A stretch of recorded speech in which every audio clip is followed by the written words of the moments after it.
할렐루야. 네, 9월의 첫 주일입니다. 우리 앞뒤 좌우에 계신 분들에게 힘차게 선포하겠습니다. 은혜와 평강이 넘칠지어다. 주님의 은혜와 평강이 여러분들 가운데 넘치길 소원합니다. 예, 사랑하고 축복합니다. 아멘. 오늘 여러분들과 함께 하나님의 성소인 성도라는 제목을 가지고 읽으신 본문 말씀을 가지고 함께 우리가 은혜를 나누고자 합니다. 우리 인생을 살다 보면 자기를 아는 사람은 그렇게 별로 많지 않은 것 같습니다. 그래서인지 우리가 잘 아는 위대한 철인 소크라테스는 아주 이 세상에 정말 잊혀지지 않을 명언을 남겼는데 뭐라고 했습니까? 내 자신을 알라. 예. Know yourself. 이렇게 이야기를 했어요. 내 자신을 알라. 어떤 사람들은 흔히 이 말을 살짝 사람들이 직접 들으면 불쾌하니까 이렇게 이야기를 하더라고요. 니콜라스 알라스. 우리 옆 사람에게 한번 이야기해 봅시다. 니콜라스 알라스. 내 자신을 알라. 자기를 안다는 것은요, 첫 번째로 자기의 존재를 아는 것을 의미합니다. 우리는 여러분 피조물입니다. 우리는 피조성을 가지고 있고, 그리고 우리는 또 이 세상에 영원할 수 없고 유한한 존재들입니다. 또 성격과 개성, 재능과 실력, 이 모든 것들, 우리가 우리 자신에 대해서 안다 할 때 우리의 존재 자체를 아는 것을 진짜 안다라고 이야기를 하는 겁니다. 두 번째, 또 우리를 안다라는 것은 이런 의미를 가지고 있죠. 우리의 신분과 사명이 무엇인지를 아는 것, 이것을 진짜 우리 자신을 안다라고 할 수 있어요. 우리의 사회적 위치와 또 우리의 일을 아는 것, 그것이 굉장히 중요하죠. 그래야 창조주여 섭리자이신 우리 하나님을 제대로 알 수 있습니다. 고로 여러분, 믿지 않는 사람들은요, 자기를 제대로 알 수가 없어요. 왜냐하면 신 앞에 자기를 비춰봐야 우리가 유한한 존재이며, 그리고 또한 우리는 피조물이며 우리의 한계와 능력, 그리고 그 조물주가 우리에게 준 사명과 본질, 그것을 알기에 우리가 진짜 누구인지 우리 자아를 찾을 수 있다는 것입니다. 그런데 하나님을 알지 못하는 이들은 당연히 자기의 정체성을 깨달아 알 수 없는 거죠. 오늘 여러분과 제가 읽은 본문은 성도의 정체성을 너무 명확하게 일러주고 있는 본문입니다. 먼저 여러분, 성도의 정체성에 대해 오늘 16절 뭐라고 이야기하고 있습니까? 너희는 너희가 하나님의 성전인 것과 하나님의 성령이 너희 안에 계신 것을 알지 못하느냐, 이렇게 말씀하고 있습니다. 사랑하는 거룩한 빛 성광교회 성도 여러분, 우리는 하나님의 성전인 줄 믿으시길 바랍니다. 이게 성도의 정체성이에요. 본문이 오늘 우리에게 주고 있는 첫 번째 교훈은 뭐냐면 하나님의 성전인 성도라는 것을 우리에게 일러주고 있다는 것입니다. 그러나 안타깝게도 하나님을 믿는 고린도 교회 교인들 중에는 구원받은 자기를 제대로 알지 못하고 다시 믿기 이전의 생활로 돌아가서 그 죄악된 생활을 그대로 되풀이하는 이들이 있었습니다. 심지어 성령이 거하시는 하나님의 성전에서 당파까지 만들어 바울파, 아볼로파, 게바파, 그리스도파 하면서 분쟁을 일삼고 있었습니다.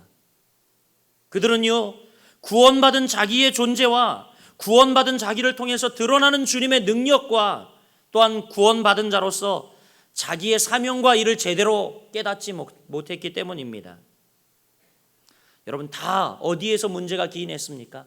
정체성의 문제라는 거예요. 자기의 신분과 사명을 주 앞에서 제대로 깨닫지 못했기 때문에 고린도 교회의 이런 분쟁과 그리고 과거에 예수 믿기 이전에 그런 여러 가지 죄악된 생활 속에 그대로 거하였다라는 것이죠. 따라서 여전히 죄악 생활을 그들은 함으로써 구원받은 자기를 더럽히고 또 파괴하고 있었습니다. 사도 바울은 그들의 소식과 모습을 전해 들으며 너무 마음이 아팠던 거죠. 급기야 오늘 16절 이렇게 이야기합니다. 너희가 하나님의 성전인 것과 하나님의 성령이 너희 안에 거하시는 것을 알지 못하느냐 라고 이야기하고 있어요. 사실 이 어조는 굉장히 크게 호통을 치고 있는 모습이에요. 너희가 하나님의 성전인 것과 하나님의 성령이 너희 안에 계신 것을 알지 못하느냐. 지금 고린도 교회 성도들을 일깨워주고 있습니다. 여러분, 오늘 본문에 너희가 하나님의 성전인 것과 여기서 언급하고 있는 이 성전은 오해하지 마십시오. 헬라어를 찾아봤더니 나우스라고 하는 단어를 사용하고 있는데, 여러분, 이렇게 유형적인 성전이나 아니면 성전을 뭉터기로 이야기하는 것이 아니라 여기서 사용하고 있는 이 나우스라는 단어는 성소를 가리키고 있습니다. 성소. 성소는 여러분 어떤 것입니까? 정말 깊이 은밀한 곳, 제사장만 들어가 하나님의 임재를 맛보고 백성들의 온 죄악을 대신하여 들어가 그곳에서 하나님께 아뢰며 두 그룹 사이에서 하나님의 임재를 친히 맛보는 곳이었어요. 성소는 하나님의 임재가 있는 곳이었습니다. 그런데 오늘 본문에서 사용하고 있는 이 성전이라고 하는 단어는 오늘 번역하면서 조금 잘못되었으리라고 생각하는데, 성전 전체가 아니라 성전 안의 성소를 가리키고 있습니다. 즉 모든 교회와 각 교인들은 거룩한 하나님의 유일한 장소인 성소라는 거예요. 우리의 삶 가운데 하나님의 임재가 있고, 우리의 삶 가운데 하나님이 찾아와 우리의 인생을 변화시켜 주시고, 늘 우리 가운데 하나님이 함께 하시는 임마누엘의 복이 있는 바로 하나님의 진정한 성소가 우리라는 것을 일깨워주고 있습니다. 여러분, 그렇지 않습니까? 예수께서 십자가에 못 박혀 죽으실 때에 성전 휘장이 찢어졌습니다. 그래서 감히 그 성소로 나갈 수 없는 우리들, 오히려 하나님이 그 성전 휘장을 찢어 우리에게 담대함을 얻어, 예수로부터 담대함을 얻어 그 성소로 나가는 은혜를 우리에게 허락해 주셨습니다. 여러분, 그래서 그리스도인들이 하나님의 성소인 것은 오늘 본문 가운데도 우리가 일깨워주고 있지만, 하나님의 성령이 우리 안에 거하고 있기 때문에, 하나님의 성령이 우리의 심령 안에 거하고 있기 때문에 우리가 성소다라고 이렇게 가리키고 있는 것입니다. 그렇습니다. 여러분, 그리스도인들이 하나님의 성소인 것은 하나님의 영이, 하나님의 성령이 우리 가운데 거하시기 때문입니다. 그러므로 여러분, 불신자들 만나면 아무리 훌륭하고 자기를 알고 실력이 있고 자기 일을 잘 알고 수행한다 해도 결국 그들은 인간의 한계에 부딪힐 수밖에 없어요.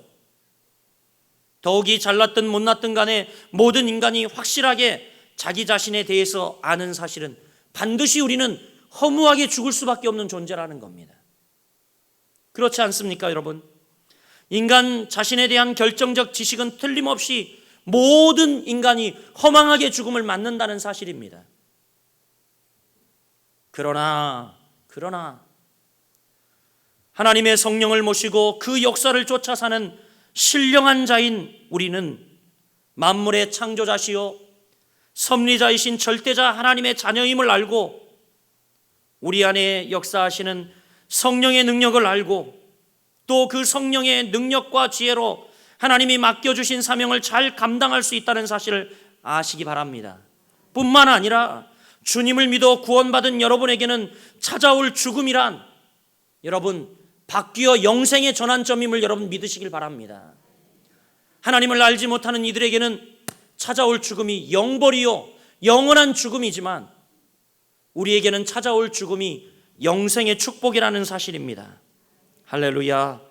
그리고 또한 이 죽음이 영원한 천국문에 들어가는 관문임을 믿으시길 바랍니다. 우리가 천국에서 살아갈 신령한 몸으로 부활하게 되는 것은 나 때문이 아니라 내주하시는 성령 때문이라는 사실을 깨달아 하시길 바랍니다.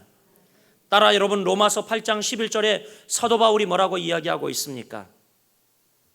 예수를 죽은 자 가운데서 살리신 이의 영이 너희 안에 거하시면, 그리스도 예수를 죽은 자 가운데서 살리신 이가 너희 안에 거하시는 그 영으로 말미암아, 그의 영으로 말미암아 너희 죽을 몸도 살리시리라. 할렐루야, 할렐루야. 여러분, 바로 우리 안에 우리를 살리시는 거룩한 영, 성령을 통하여 우리가 새 생명을 얻게 될 것을 이야기하고 있습니다. 그러니 하나님의 성령이 우리 안에 거하신다는 것은 얼마나 여러분 놀랍고 귀중한 복입니까? 저는 바라기는 이 자리에 계신 모든 성도 여러분, 하나님의 영이 여러분 가운데 거하시길 바라고 하나님의 영으로 충만한 성도들 되시길 주의 이름으로 축원드립니다. 영국의 기독교 변증가인 C.S. 루이스, 너무 유명하신 분이죠. 이분이 가장 가까운 벗인 찰스 윌리엄스 장례식에서 이런 말씀을 하셨습니다. 이제 제게 천국은 무척 가까워졌습니다. 멀리 생각되던 천국은 이제 이웃집이 되었습니다. 그곳에 나의 벗인 찰스가 있으니 천국은 얼마나 가까운 곳입니까? 이런 이야기를 했어요. 그의 가장 절친이었습니다. 고민을 나누고 신앙생활을 같이 하고 함께 고아락을 함께 했던 이 벗이 죽자 이제 천국은 내 이웃집이다. 가까이 있다. 내 벗 찰스가 거기 있으니 천국은 내 이웃집이 아닌가, 이런 이야기를 했어요. 그런데 여러분, 놀랍게도 1년도 채 못 되어서 이 C.S. 루이스의 아내가 암으로 말미암아 죽게 되었습니다. 암으로 말미암아 죽자 이제 C.S. 루이스는 그의 일기장에 이런 기록을 남겼습니다. 이제 천국은 내 집이 되었습니다. 내 사랑하는 아내 조이가 그곳에 가 있고 내 사랑하는 벗 찰스가 그곳에 있으니 그곳이 이제 내 집이 아닌가요? 이런 기록을 남겼습니다. 사랑하는 여러분, 바로 이 고백은 내주하시는 성령님으로 말미암은 확신으로 가능한 것이라고 믿습니다. 여러분, 천국이 여러분 이웃집이고 저 천국이 여러분 바로 여러분이 거할 집임을 믿으십니까? 이것은 내주하는 성령 없이는 이런 고백이 불가능한 거예요. 사랑하는 여러분, 하나님의 성령이 거하시는 성소인 자신을 얼마나 알고 있습니까? 정말 신령한 자인 자기의 의미와 가치를 안다면 하나님의 일은 물론 하나님의 성전에서 맡은 일과 세상에서 수행해야 할 임무를 우리가 소홀히 할 수 없습니다. 하나님의 거룩한 영이 거하는 성소인 우리가 우리 존재의 가치를 모르기 때문에 하나님 앞에 정말 방종하고 하나님을 망령되이 하고 감히 아는 것처럼 운운하고 하나님 앞에 교만을 떨 수밖에 없는 것입니다. 또 하나님의 영이 우리 안에 거한다면 아무짝에도 쓸데없는 염려와 근심으로 신령한 자기를 괴롭힐 수가 없습니다. 또 아집이나 감정이나 이기적인 욕망이나 죄악의 낙, 그것을 짊어지고 그것을 통하여 자기를 괴롭히거나 더럽힐 수가 없다라는 것입니다. 사랑하는 거룩한 빛 성광교회 성도 여러분, 간절히 사모하십시오. 하나님의 영이 여러분 가운데 충만히 거하기를 사모하시길 바랍니다. 할렐루야, 할렐루야. 오늘 본문이 주고 있는 우리에게 두 번째 교훈은 뭡니까? 하나님의 전에는 성령이 거하여야 한다라는 것입니다. 16절 말씀을 보십시오. 너희는 너희가 하나님의 성전인 것과 하나님의 성령이 너희 안에 계신 것을 알지 못하느냐. 즉 여러분, 하나님의 전인 우리에게는 성령이 거하여야 한다라는 것입니다. 할렐루야. 여러분, 사람이 살지 않는 집은 흉하고 보기 흉하고 무섭습니다. 그렇지 않습니까? 예, 보니까 요 제천이나 단양 요 좀 주변 변두리로 가면 사람이 살지 않는 집들이 있더라고요. 그렇죠? 수년 혹은 십수년 비어 있는 집들, 야, 무섭습니다. 풀이 막 키높이로 자라고 들어가면 문짝이 떨어져 있고 막 으스스하죠. 그렇죠?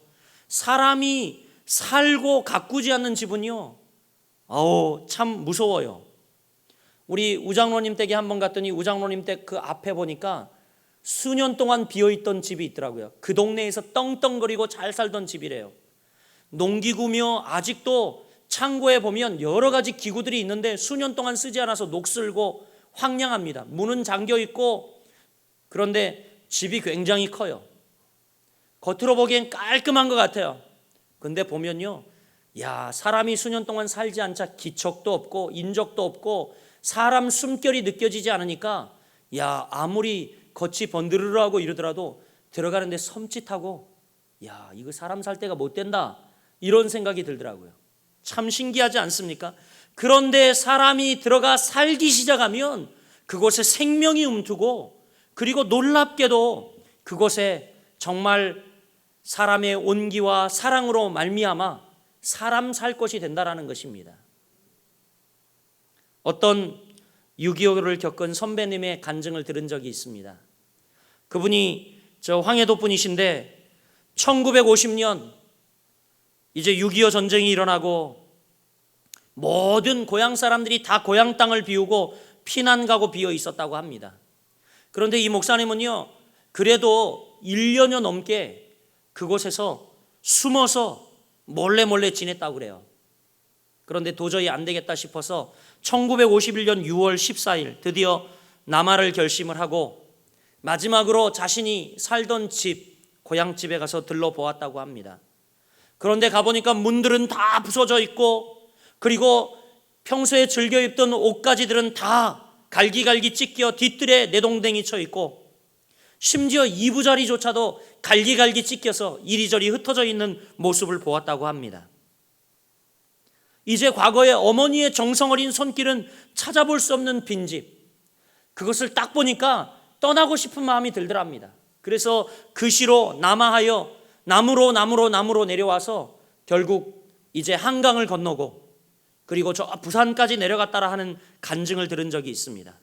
그러면서 이 목사님이 이런 이야기를 하더라고요. 어머니 손길이 잠시 미치지 아니하고 어머니의 정성스러운 그 손길이 미치지 않는 집에 가보았더니 1년도 채 되지 않아 정말 휑한 귀신이 등장할 만한 집이 되었노라고 이야기를 하시면서 그분이 이런 이야기를 하더라고요. 우리의 삶 가운데에도 성령이 내주하지 않는 사람은 아무리 믿는 이들이라도 그리 흉할 수가 없다라는 겁니다. 그리 흉할 수가 없다라는 거예요. 여러분, 우리의 얼굴에 나타나지 않습니까? 성령이 내주하는 사람, 성령이 함께하는 사람, 우리의 얼굴에 나타납니다, 여러분. 그래서 여러분, 이 얼굴이라는 이 한자가요, 어떤 뜻입니까? 이 스피릿, 영이라는 뜻이에요. 영혼이라는 뜻이에요. 그리고 여러분, 이게 뭐예요? 폼, 형태라는 뜻이거든요. 그러니까 영혼의 폼, 영혼의 상태가 나타나는 것이 어디예요? 우리의 얼굴이라는 거예요. 낯짝이라는 거예요, 여러분. 예. 그러니까 하나님의 영이 거하는지 거하지 않는지 여러분의 얼굴 상태를 보면 다 알 수 있다라는 겁니다. 우리의 영혼의 상태를 대변하는 게 뭐라고요? 얼굴이라는 거예요, 얼굴. 우리 옆 사람 얼굴 한번 보세요. 그리고 축복합니다. 성령이 임재해 계시네요. 할렐루야, 할렐루야. 여러분, 놀라울 이야기를 제가 어느 집회에 참여했다가 목사님께 들은 적이 있어요. 여러분, 예수님의 초상화와 가룟 유다 초상화 보셨죠? 예, 보신 적이 있습니까? 예수님의 초상화, 온화한 한 청년의 모습, 금발의 청년의 모습과 가룟 유다, 예, 눈치를 살피고 있고 얼굴이 날카로우며 보기 흉한 이 가룟 유다의 얼굴. 그런데 참 놀랍게도 있잖아요. 이 예수님의 초상화와 가룟 유다의 초상화는 같은 인물이라 합니다. 같은 인물이래요. 어떤 한 화가가 예수님을 그려달라 해서 예수님, 아니 보지도 듣지도 못한 이 예수님을 어떻게 그릴까 하다가 교회를 찾아서 찬양하고 있는 찬양대의 한 청년을 봤는데, 야, 저게 예수님 얼굴이다. 그러고 그 청년의 얼굴을 보고 예수님의 초상화를 그렸다고 합니다. 그래서 그것이 예수님의 초상화가 되었어요. 이제 가룟 유다 12제자의 얼굴을 그리는데, 가룟 유다의 얼굴을 그려야 되는데 이제 예수님부터 그리고 시간이 많이 흘렀겠죠. 가룟 유다의 얼굴을 그려야 되는데 어떻게 그려야 할지 모르겠더래요. 그런데 어떤 분이 권면해서 이제 감옥에 가게 됐다고 합니다. 감옥에 가서 어떤 이가 수척하고 그늘진 죄수의 얼굴을 하고 있는 그 얼굴을 그렸는데 그것이 가룟 유다의 얼굴이 되었다고 합니다. 그런데 정말 놀라운 게 뭐냐면 불과 얼마 전에 찬양대에서 찬양하던 그가 이제 범죄하여 감옥에 가 있었던 거예요. 그 예수님의 얼굴과 가룟 유다의 얼굴은 동일한 얼굴이라는 겁니다. 동일 인물의 얼굴을 가지고 그림을 그렸어요. 여러분, 성경에 보면 예수님은 잘생긴 얼굴이나 모습이 아니었다고 기록하고 있지요. 성경에 보면 이사야 53장 2절에 보면 예수님의 형태에 대해서 이렇게 이야기합니다. 고운 모양도 없고 그리고 풍채도 없은즉 우리 보기에 흠모할 만한 아름다운 것이 없도다. 이렇게 기록하고 있습니다. 예수님의 모습이 그랬다는 겁니다. 우리가 생각하는 그 금발의 멋진 백인 청년 예수가 아니라 실제적으로 많은 이들이 이야기하기를 팔레스타인 그곳에서 태어난 예수님의 모습은 분명히 얼굴이 시커멓고 금발이 아니고 검은 머리이겠죠, 당연히. 그리고 또 고운 모양 자체가 하나도 없고 풍채도 없었다는 것은 아주 왜소하고 키가 작았다든가 아니면 볼품이 없었다는 것을 의미합니다. 여러분, 사도 바울도 그랬다고 그래요. 사도 바울의 글을 보면 바울은 아름답게 생긴 미남이었을 거라고 여러분 생각되죠. 왜냐하면 너무 글을 논리적으로 쓰고 칼과 같은 논리를 가지고 있었고 무려 신약 성경을 13편이나 저작한 그 사도 바울이 얼마나 잘생겼을까 그렇게 생각하지만 사도 바울은요 엄청 못생겼다고 합니다. 추남이었다고 그래요. 추남. 다른 사람들이 보면 불쾌감을 얻을 정도의 추남이었다고 그렇게 여러분 구전에 의하면 기록이 되어 있습니다. 그러나 여러분 뭐예요? 하나님의 영이 그들 가운데 거하시니 하나님의 영이 그들 가운데 임하시니 하나님의 영이 그들 가운데 함께 하시니 여러분 아름다운 모습 그리고 그들이 하는 일은 여러분 복음을 전하는 아름다운 통로가 되었다는 사실입니다. 할렐루야, 할렐루야. 여러분 그래요. 하나님의 성소인 우리 가운데 하나님의 영이 임하여 있지 않으면 우리 교인의 모습은 다한 겁니다. 우리 옆 사람에게 축복합시다. 하나님의 영이 당신 가운데 충만하기를 소원합니다. 아멘. 하나님의 영이 우리 가운데 충만하기를 소원합니다.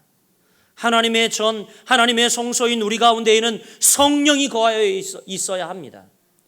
세상의 많은 것들이 여러분 안에 거하여 있다면 여러분 날마다 번민되어지고 고민되어지고 그리고 여러분 얼굴 가운데에 하나님의 영이 임하지 않은 것이 분명히 드러날 것입니다.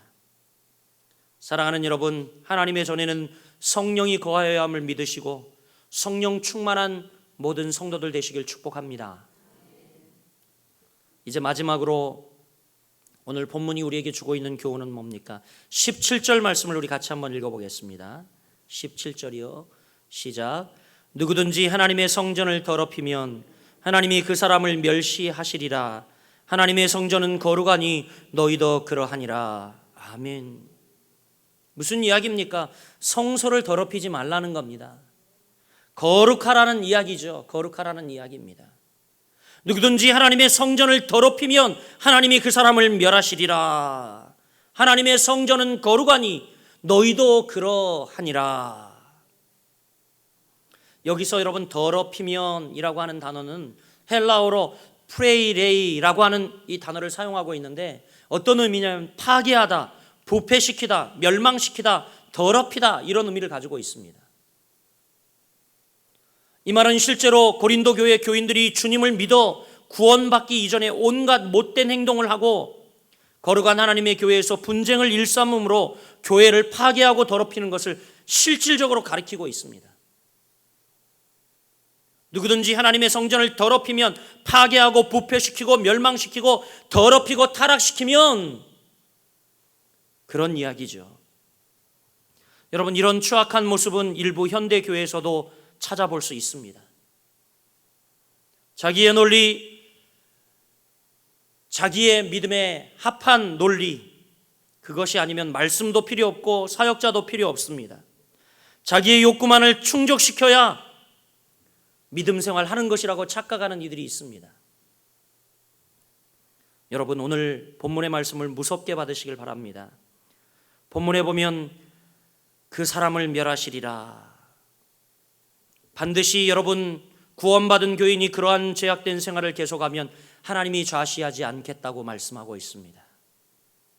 구원받은 성도는 하나님의 성전이 거룩한 것처럼 내주하시는 성령님을 쫓아 거룩해져야 할 줄 믿습니다. 성령님은 우리의 인격을 거룩하게 변화시킬 뿐만이 아니라 변화되는 우리를 통하여 사회를 변화시키고 여러분 가정을 변화시킨 사실을 믿으시길 바랍니다. 우리 교인들 중에 내주하여 역사하시는 성령님의 지시를 따르지 아니하고 엉뚱하게 행동하는 많은 이들이 있어요. 여러분, 코미디계의 이 대부 김경태 장로님, 이분이 과거에 예수를 안 믿었는데 예수를 믿고 장로님이 되었는데 이분이 한번 오셔서 간증을 하는 것을 들은 적이 있습니다. 이분이 무명 시절에 1시간짜리 특집 드라마 출연하게 되었다고 그래요. 발탁되었는데 그냥 이 드라마에 출연해서 딱 한 가지 대사를 맡았다고 합니다. 그게 뭐냐면 이제 마지막 장면인데 재벌 회장이 유언을 마치고 숨을 딱 거두는 거예요. 그러면 의사 가운을 입고 들어가서 이분이 가족들을 향하여, 슬피 우는 가족들을 향하여 운명하셨습니다, 이 한마디 하는 거였어요. 그런데 이제 이 의사 역할을 할 단역이 필요해서 연출자가 6,000명 중에서 20명을 뽑았다고 그래요. 그리고 그 20명 중에서 제일 낫다 싶은 신인 탤런트인 우리 이 김경태 장로님이 이제 과거에 선발이 됐다고 합니다.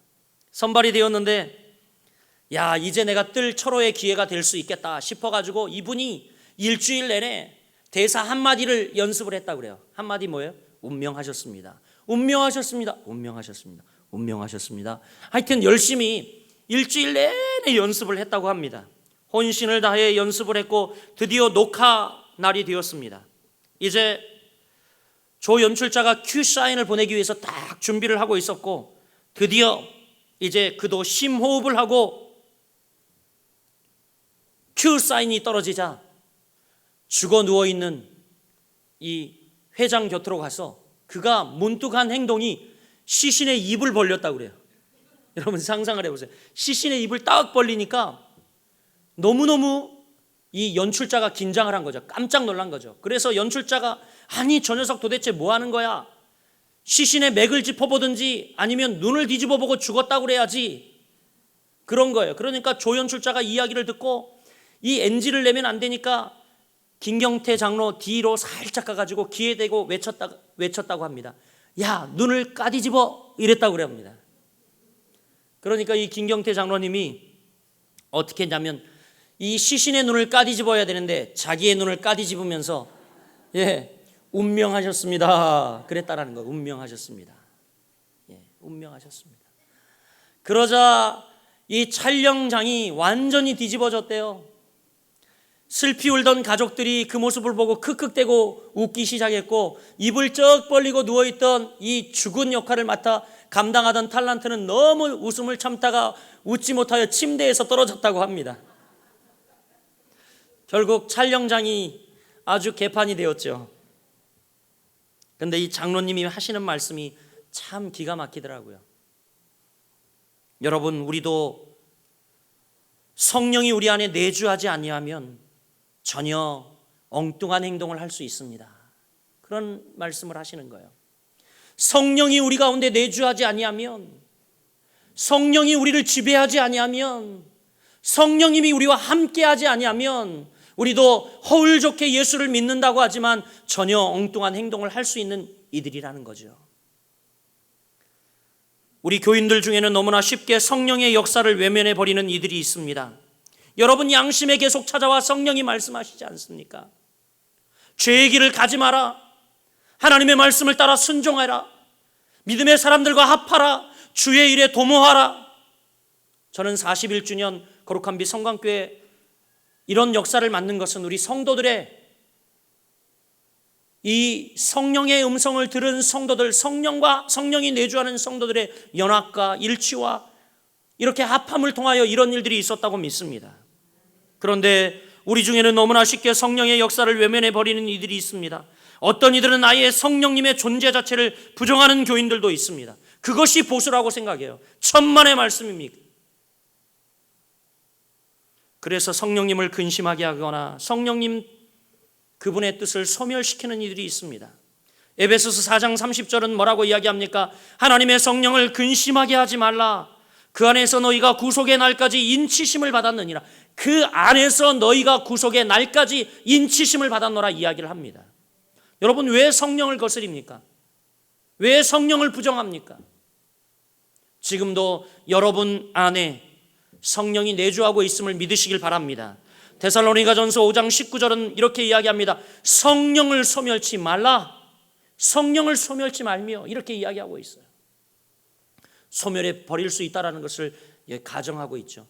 우리 안에 계시는 내주하는 성령님을 인정하지 아니하고 우리에게 구원과 구속을 베풀어 주시는 이 성령님을 우리가 의존하지 않고 여러분, 우리가 존재 자체를 인정하지 아니하면 소멸될 수 있다는 거예요. 소멸될 수 있다는 거예요. 껍데기만 신자일 수 있다는 겁니다. 하나님의 영은 이미 떠나간 이가봇, 사무엘 시대에 여러분 그러한 제사장이 될 수 있다는 거예요. 말씀을 맺겠습니다. 사랑하는 성도 여러분, 우리는 하나님의 성령이 내주하시는 하나님의 성소입니다. 우리 안에 거하시는 하나님의 성령은 사랑의 영입니다. 그러므로 누구를 미워하거나 증오하는 것은 성령을 근심케 하는 것입니다. 그의 뜻을 소멸시키는 것입니다. 여러분, 하나님의 성령은 진리의 영입니다. 따라서 거짓과 술수를 일삼는 것은 성령을 근심케 하는 것이고 그의 역사를 소멸시키는 것입니다. 또 여러분, 하나님의 성령은 의의 영입니다. 그러므로 불의한 마음이나 부도덕한 행동, 그것 역시 성령을 근심케 하는 것이고 그의 역사를 소멸시키는 것입니다. 여러분, 또 하나님의 성령은 능력의 영입니다. 따라서 우리의 무능과 무력함을 드러내는 것은 성령을 근심케 하는 것입니다. 그의 역사를 소멸시키는 것입니다. 여러분, 하나님의 성령은 자유의 영입니다. 그러므로 염려나 불안, 아집이나 욕심, 실패나 죄악 등에 얽매이지 마시길 바랍니다. 이것은 성령을 근심케 하는 것입니다. 그의 역사를 소멸시키는 것입니다. 신령한 자인 우리 모두 성령님의 역사를 쫓아 거룩한 삶을 살아가는 성령이 함께 하시는 성도, 성령의 지배를 받는 성도, 하나님의 진정한 성소, 성령이 거하시는 여러분